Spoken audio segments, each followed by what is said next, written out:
It was erected in 1911. It's a redo of a former property that was up in the West Hills that's been there since about 1870 something. We're celebrating 100th year birthday next year. It was started off as a county-funded poor farm. It was a place for homeless people to feel better about themselves, put them in an environment where they were forced to work in order to stay the night kind of thing. And so they'd come here, they'd work, they'd feel better, they'd feel productive. They had a beautiful setting, which was the intention, was to give them a sense of pride in who they were. And they also paid a little bit of money every month. So it was kind of like a dignity program in that sense. In the 30s, it was really full of people. After a bunch of work programs kicked into place during FDR's administration, a lot of people started leaving. And by 1947, it pretty much was becoming an old age home. And that was never a mental institution, but people really began to think of it as sort of a quasi-loony bin, but it was never that way. There were just a bunch of really interesting people living here that Troutdale began to know as kind of a wacky, fun place to go visit. Pretty much shut its stores in 1980, 1981 kind of time frame. So one of the houses here, for a period of time, housed a sporting woman, which is a term for basically women who are working in the streets. So it's like basically prostitutes that they were trying to going through a recovery program. So that's what sporting woman means. Women of ill repute.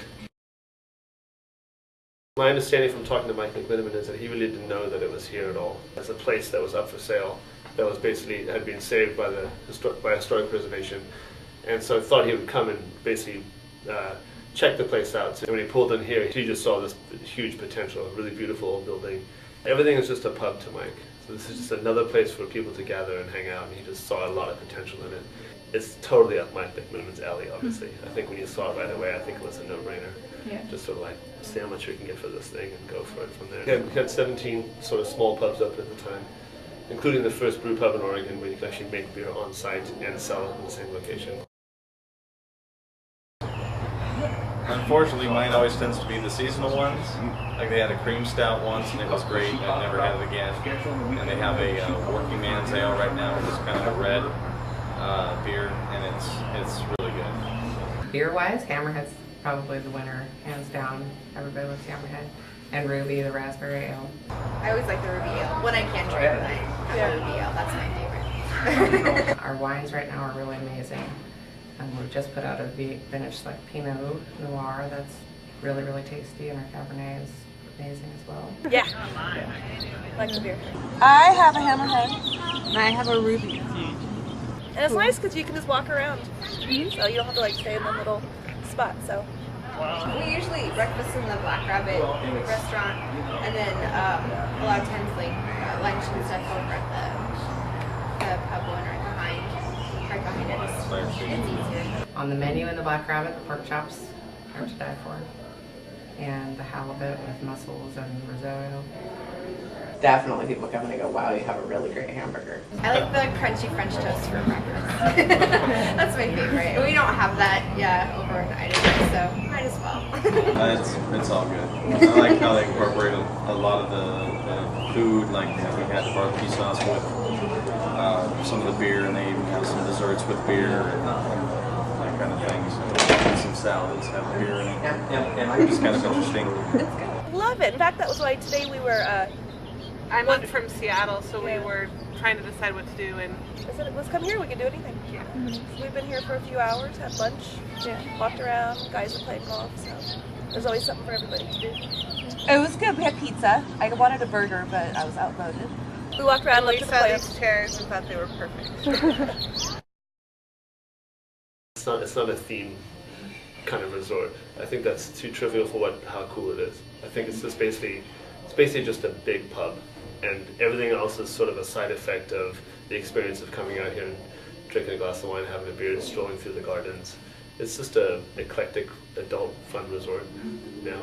I'm due in September, so we figured one last trip before the baby's born, and then we'll be able to take as many trips.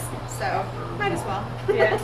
This was built as sort of an overly regal facility for Troutdale at the time, and it actually kind of angered some of the local residents that just thought like, wow, the poor folk are living, the homeless and destitute are living in grander edifice than we are or whatever. It was designed way back when to just be a beautiful building. 80 years later, when McMenamins gets a hold of it, all the empty spaces, the big, large, wide doors on a lot of the hotel rooms, which were made that way to get gurneys in and out of, they just looked like big blank canvases to Mike McMenamin. So he thought, well, we should paint these. So they started painting a bunch of the doors, and then it just never stopped. It's still happening. There's still artwork going on all the time. It's mainly 3 different artists that come to mind, but there's about maybe 15 to 20 artists involved in lots of the paintings here. But 3 of them have probably done more of it than anyone else. Myrna Yoder seems to have a ton of stuff here. Lyle Hain and Jenny Joyce, and they're still full-time employed artists for the company. It's kind of easy to get lost. The place is kind of a maze. There's some interesting, there's an interesting elevator in the building. That's probably my favorite part of the building. I call it the creepy elevator, where when you get inside of it, it's women all standing shoulder to shoulder with these really big eyes, and they're all their hands are left hands, and they're holding hands. And so the door shuts, and the one has a flower for a head, and it's just an old, rickety old elevator. I think the atmosphere and the artwork and the coziness. We're from Coeur d'Alene, Idaho, so it's kind of a nice getaway, for sure. There's nothing like this in Coeur d'Alene. No, there's really not. Places, but Yeah. I feel that we would want our people to leave with a sense of, that was a really cool place we just left, and I'm going to tell my friends about it because it makes for a good story. You can go stay at a Hilton downtown or Doubletree or any of the random hotels, and there's nothing really to talk about except for maybe what you did in town. But when people come here, they don't really need to leave. They can come here and they have this experience. When they leave, that sense of wonder kind of goes with them. I just want them to take away that they had a good time and that they want to come back here. I mean that sincerely. I think it's one of the best parts of my job is having regulars, people that I know that are a part of my life and that I'm a part of theirs. That they know my family and I know theirs. And it's amazing in this industry how many people are regulars that you do get to have that connection with. It makes coming to work a lot of fun. And to me, I feel like it's kind of about the story. Like, you can leave and go, with any of our properties, even the Kennedy School in Northeast Portland, where you can leave and go, hey, last night I slept in an old classroom.